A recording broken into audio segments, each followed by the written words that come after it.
To Be a Better Stallion, written by Autumn Wind. Chapter the 2nd. Dreams of a Dreamy Colt.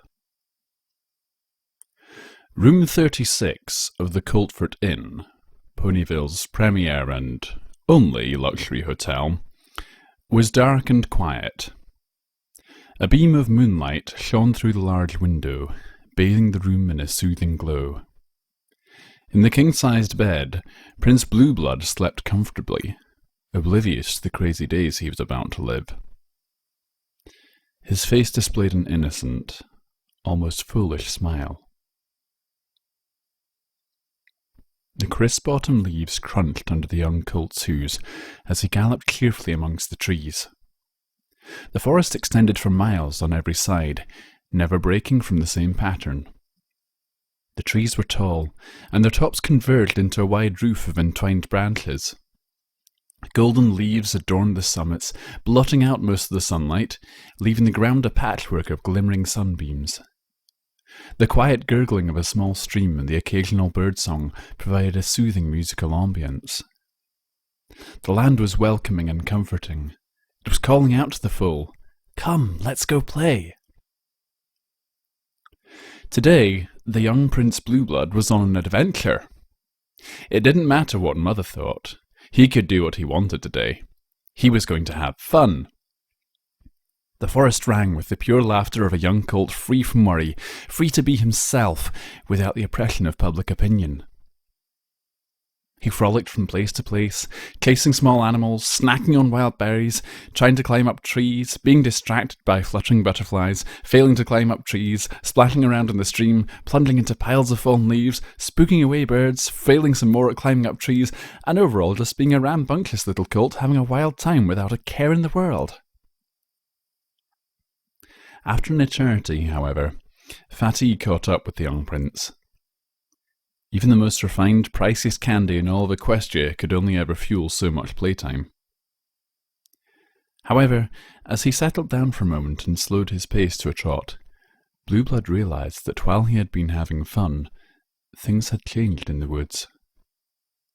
The sunlight had dimmed. The treetops were now much closer, giving the forest a claustrophobic feel. The birds were no longer chirping, and the stream had been silenced. The whispers of the wind in the leaves had turned to hushed voices, hissing their disapproval. Has this colt not been taught manners? How improper! Such misconduct! Colts should be seen, not heard. How bothersome! This colt is lacking in discipline.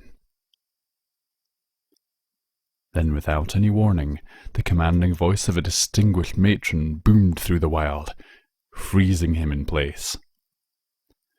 "Prince Blueblood of Canterlot! What did I tell you about running off on your own?" "I'm sorry, Mother, please don't spank me!" Blueblood shot awake in a panic, shouting almost incoherently. His eyes stayed shut tight, wincing in apprehension. He nervously awaited the far too familiar pain to his flank, only for a mix of confusion and relief to gradually wash over him when his expectations failed to be fulfilled. Slowly, he realized what had transpired. That dream again. As he laid his head back on the pillow, he soon became aware of a strange fact. Though his mother's voice had gone away, the hushed noises of the crowd still echoed. This peculiar phenomenon left him baffled for a moment, until he realized that the voices had become more muffled, and that the words were completely gone. Only the general hustle and bustle of the average noise of ponies talking remained. His confusion melted into a frown. Blueblood stepped down to the floor on the left side of his bed, like he did every morning. The noise kept going. Knowing he would be facing the same window he did every morning, he brought his hoof to bang against the wall. "Keep it down in the gardens! Some ponies are trying to sleep here!" His eyes shot open when his hoof hit canvas where a window's glass should have been. The sight of a sunlit orchard just inches away from his face greeted him. Startled, He stumbled back and crashed into the mattress. He wasn't in his room. Where there should have been a window, there was a painting. Gradually, it all came back to him as the torpor of his rough awakening ebbed away. He was in the small town of Ponyville, having elected to stay the night in the fanciest hotel the area had to offer. He was to meet a mysterious farmer by the name of Big Macintosh, supposedly a stallion well versed in humility and chivalry.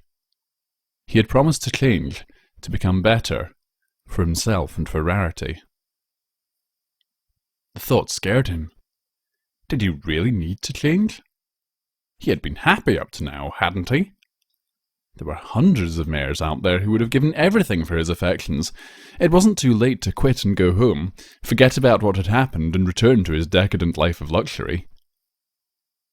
The thought taunted him. He could still get out of it all. Did he want to? Blueblood got off the mattress for the second time this morning. He mulled over the problem endlessly, walking around the bed and into the larger part of the luxury bedroom. The various options rushed through his head. If he left, he'd be home by early afternoon, and he'd be free to recover from his emotions in his private quarters with a glass of his favourite grape nectar before joining with his usual horn fencing club for some good exercise. Then perhaps he would head to a nice little soiree, enjoy some society time, and try to forget anything unusual had happened at the gala. However, he would forever wonder what could have been. If he did go along, he'd probably have to endure countless ordeals and confront himself. He would have to make the largest effort of his life and rise above who he was. It was very likely that he would come out some pony entirely different. He might forever regret his choice, or perhaps his life would be better for it in the end. This was a rare occasion for him. He was facing a difficult, meaningful decision. This wasn't an issue across which his gigantic fortune could carry him. What should he choose? What should he do? He sat down at the small writing desk that the room offered, rifling through his belongings in search of an answer. A scrap of paper stashed away in his wallet caught his attention. A magazine clipping. Cufflink's Discovery of the Week was his favourite Colts fashion column, one which he read religiously.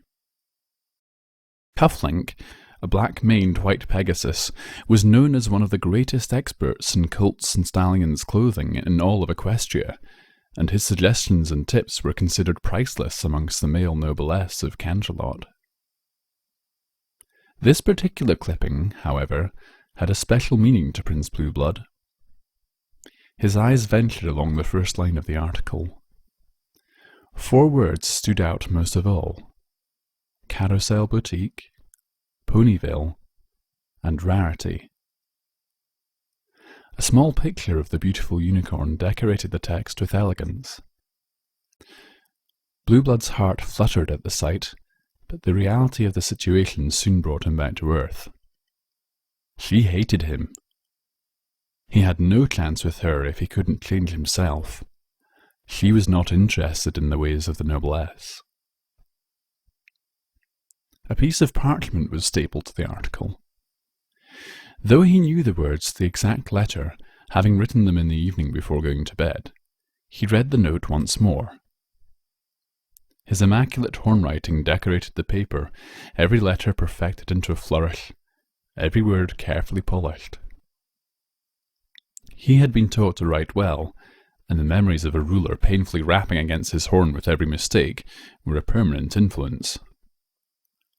On this day of I, Prince Blueblood, swear on my honour, and shall follow my quest for self-improvement, greater destiny, pride of my family, struck down by lightning. Oh, are you serious? Putting the note and the article down, Prince Blueblood sighed. Knowing he would probably have given up when faced with difficulties, he had locked himself into a contract with his own honour. If he gave up now, He would never be able to forgive himself for breaking such a pact. "Sometimes I'm a little too cunning for my own good." This wasn't just about himself, though. He had also made a promise to that farm girl, and he'd be damned if he broke his word, no matter who he had given it to. That was one lesson from his childhood he had taken to heart. An honourable colt never breaks his word. He remembered her exact words from the last evening. "Now look here," she had said. "If I'm going to saddle my brother with helping you, I need to make sure you're not going to waste his time or mine. I've no means to tell whether or not you're lying about wanting to improve, but I want you to give me your word that you're planning to go along with this, no matter what." Blue Blood sighed at the memory. Obviously he'd agreed without even giving things a moment of thought. Emotions had always made him irrational. "Oh, what did I get myself into? All I asked for was an elegant mare, and I wind up honour-bound to my own loony emotional self." "Oh, what did I get myself into? All I asked for was a gentle colt, and I wind up with a delusional stalker." Rarity sighed, redirecting her attention to carefully sewing yet another tuxedo sleeve. It was hard work, sewing suit after suit, but it would all be worth it when her line became famous all across Equestria. Soon her spotlight would shine even brighter. The fabulous Cufflink, famous columnist of Colt's Fashion Monthly, had ranted and raved about her Gentle Colt of Ponyville line. With Sweetie Belle at school and Opalescence having her grooming redone by Fluttershy after a particularly messy plunge into the Ponyville stream, it was her best chance at getting a lot of work done. Still, she couldn't get the worries out of her head. What kind of loony did that Blue Blood have to be to seek her all the way to Ponyville after the rejection she'd given him at the gala? Was he going to come by again? What was she to do? A knock at the door startled Rarity out of her thoughts. She shook off the worries, feeling it important to be at her best for whomever might be visiting. She trotted to the window, adjusting her mane on the way, and called out in a sing-song voice, "Coming!" She peeked out through the yellow lace curtains of the boutique's window, expecting that annoying colt again. A pleasant feeling of relief washed over her when she saw that her guest was another pony entirely. "Applejack! How nice of you to visit. Just give me a moment, I'll have this door open in no time." With a series of clattering noises, Rarity undid a half-dozen latches and locks, motioning for the very confused Applejack to come in. The farmer mare took great care in wiping her hooves on the doormat before entering, fully aware of how protective Rarity was of her boutique's imported carpet. Memories of Rarity's warnings still rung clearly in her ears. "Careful now! This rug is an expensive import, directly from the far humplands of Camellia." "What's with all the locks, Rarity? Must have been the first time I've seen this door locked in years. Some pony giving you trouble?" Rarity stopped in her tracks. How would Applejack react if she knew? She'd probably think it was silly of her to lock herself in because of Blue Blood. As she shut the door behind Applejack, an idea flashed in her head. Shuddering at the disgusting memories going through her mind, she offered an innocent grin, attempting to hide the truth. "Ah, it's those revolting diamond dogs. I heard they were looking for me. Something about finding more rubies! Yes, that's right, more rubies. So I, of course, decided that I would hide in here and keep my door locked." Applejack shot the unicorn a stare of disbelief. "Rarity, don't take me for a fool. You know as well as I do that them varmints wouldn't get within 100 hoos of you even if Princess Celestia told them to. This all wouldn't have anything to do with that Prince Blue Blood fellow, would it?" Rarity's grin melted into a disappointed frown. Of course the element of honesty would catch her in such a bald-faced lie. "Oh, I guess there isn't much point in hiding things from you now, is there? Yes, it's all about him. Wait, however did you figure it out?" Well, it's a pretty long story, actually, and Rarity motioned for the farmer mare to follow her, leading her to the comfortable little tea salon that was set up in the corner of Carousel Boutique. What do you say I take a moment to make us some tea, and you tell me all about it? Okay, so let me get the story straight, Applejack. You're telling me that you found Prince Blueblood on the edge of the stream near Fluttershy's home? Yep. And today he will be meeting with your brother about learning to be a true, humble gentlecolt? Yep. All for my attention? Well, I don't know about that part, but it sure sounds that way. Rarity blinked in confusion for a few moments. She stuttered for a moment before a wave of frustration came over her. She stood up from the sofa she had been occupying, turning away from Applejack, clearly disapproving. Darling, of all ponies I thought you would be the last one to fall for his lies. He's a snake, a rotten apple. He's only showing good graces for his own profit. That colt is faker than Photo Finish's accent. Applejack was not going to just sit there and let Rarity call her gullible. Worked up by the sudden conflict, she stood up and shouted back. Now look here, missy. I know a liar when I see one, and that blue-blood fella there was definitely not lying.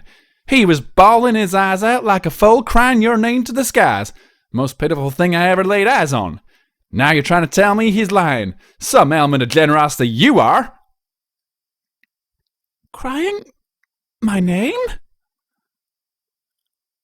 Rarity's bravado collapsed at the mention of Prince Blueblood's heartbreak. The farmer mare had omitted this part from the original story, somehow believing that her story would go over better for it. Her legs shaking under her, she stumbled back into her sofa, seeming slightly disoriented from the emotion. Nothing less. Kind of overdramatic if you ask me, but still that's the truth. Now look, he wants to get better. He promised. I agreed to get Big Macintosh to help him, but only if you agreed. This whole story has you and him at the middle of it, and I'd rather not have anything going on that you disapprove of.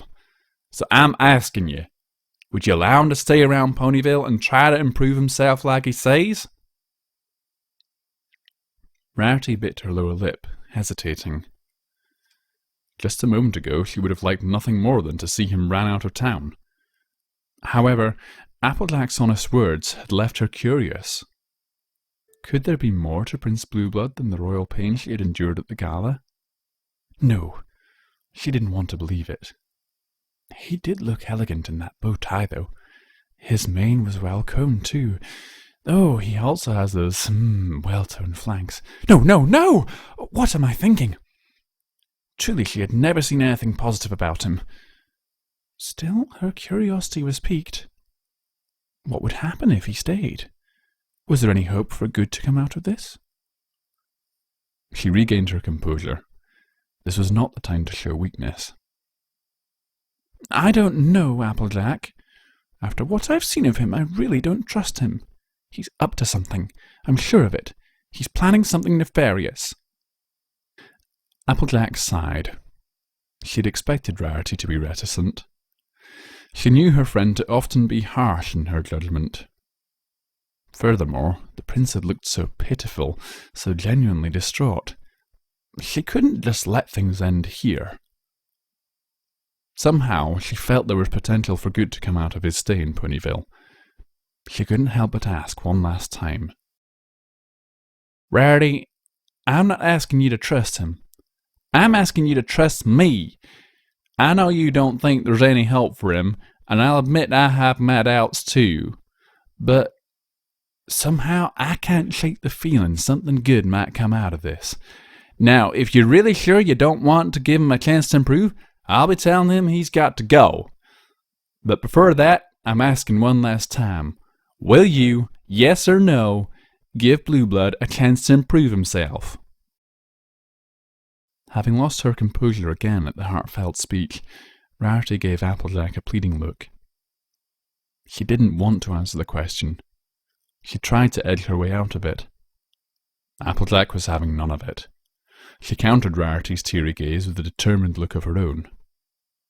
They were at a standoff for several seconds, until Applejack decided some bargaining was in order. I swear he won't be coming around here until you say he can come around here. Not if I can help it. Rarity blinked a few times, remaining silent. Her bottom lip quivered and her eyes began to well up.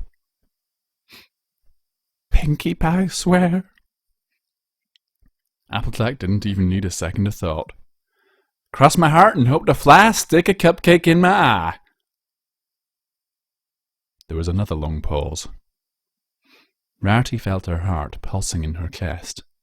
She knew the decision she was about to make would probably make the next few days a lot more dramatic, if not the next few years. Finally, with a small sniffle, she resigned herself to destiny. Perhaps, just perhaps, fairy tales could come true. Then he can stay. I'll give him a chance. Applejack edged closer to the unicorn, draping a foreleg over her shoulder and drawing her into a hug. The decision had been very difficult, that much was clear. Rarity's eyes were glistening with tears, and she had fallen silent. A tight hug brought the friends together, giving the unicorn a warm, quiet moment to recover from the torrent of emotions that had just washed over her. That's mighty noble of you, Rarity. Mighty noble. Prince Blueblood walked out of La Rose Dorée, better known to some as the priciest restaurant in all of Ponyville. It was quite a relief to have found such a place, and to know that culinary excellence did exist in such a minuscule town. At least I've secured proper lodging and food. Maybe this won't be quite as hard as I expected. My, Chef Cordon Bleu can certainly be proud of his crepes. Pondering whether or not he had been excessively generous with his tip, Blueblood set out towards the farm he had been pointed to. The way was clear and simple, and he certainly wouldn't have any trouble making it there quickly. However, just as he was about to engage on the short way out of Ponyville, the voice of a young filly caught his ears. Don't you think this new necklace goes, perfectly with my tiara? Wow! Look, Silver Spoon, isn't that... A pair of shrill, excited squeals rang out, quickly followed by the clattering of two sets of hooves against pavement. He turned, surprised, and saw two young fillies galloping over to him. Oh my gosh! You're Prince Blueblood! The pink earth pony filly had almost screamed in excitement. An elegant ornate tiara sat proudly on her head, much like a similar one marked her flank. Most likely, the item of jewellery had been crafted to match. She was almost jumping in place with excitement. Her painstakingly brushed purple and white mane bobbed as she hopped from her front to her rear hooves in excitement. You're even more totally handsome than in the magazines! The second filly, a grey earth pony with an ash-colour braided mane, swayed from side to side on the verge of fainting. A deep red blush washed over her face as her spoon-marked flanks swayed from side to side. She was completely lost in the moment. The two of them squealed in excitement almost twice as much as they spoke. Prince Blueblood was fully aware of his reputation. He had quite often made a scene of himself in the various high-class salons of Canterlot. This, along with his status, had quickly made him a noted celebrity of the gossip rags. The general population only saw him as more of a vapid noble for it, but now and then a mare or filly would latch onto his presence with amazement. However, these two young damsels were by far the most excited he had ever seen. Standing proudly and flashing them a winning smile, he decided to play along. Prince Blueblood? Why, yes, that is me. Who do I have the honour of meeting? The two fillies almost fell on top of one another in awe. He had just spoken to them. The amazing, elegant, handsome, dreamy, most wonderful Prince Blueblood of Canterlot had spoken to them. Oh, the others would be so jealous of them. Of the two, Diamond Tiara was the first to regain enough composure to talk. My name is Diamond Tiara, and this is, like, my friend Silverspoon, and, The grey filly managed to get back onto her legs, having spent most of the last minute leaning on her friend for support. We're absolutely, like, totally your biggest fans! Almost in synchronicity, the two young fillies reached into their school saddlebags. In an instant, Diamond Tiara was thrusting 2 sheets of colourful stationery at him, and Silverspoon almost poked him with the tip of a silver-plated fountain pen. Can we please have your autograph, Prince Blueblood? With a beaming smile, Blueblood's horn lit up and levitated the paper and pen from the filly's grasp. With a few elegant swoops, both pieces of paper now bore perfect inscriptions. To my greatest fan, Diamond Tiara, Prince Blueblood. To my greatest fan, Silverspoon, Prince Blueblood. As the papers were set down into their hooves, the two fillies tried to stutter a few words of thanks. In their awe, however, they failed even that. All they could manage was to swoon and collapse onto one another. Chuckling to himself, Blueblood simply levitated the pen back into Silverspoon's saddlebag before walking away. The marketplace was plenty busy today, and some pony would obviously pick up the two fillies. That is, without causing them to faint a second time. Glad to have made this little stop, Blueblood set out on the road to Sweetapple Acres, where his fate awaited him. He trotted with a spring in his step and a smile on his face, displaying renewed confidence. Perhaps this stay in Ponyville won't be so awful after all. To be continued. Coming up next in To Be a Better Stallion. That crazy party filly, the Rainbow Pegasus, Princess Celestia's personal student, and now that highfalutin noble. I swear, Applejack, you have a knack for running into the strangest ponies. Big Macintosh. Oh, what is this travesty? It's an ocean of dirt! Oh, the horror! It's a cornucopia of filth! The promised land of all that is unclean! The El Dorado of mud and stains! Why must this world make a mockery of me? Prince Blueblood. Why, I never! You ruffian! Show some respect! Prince Blueblood.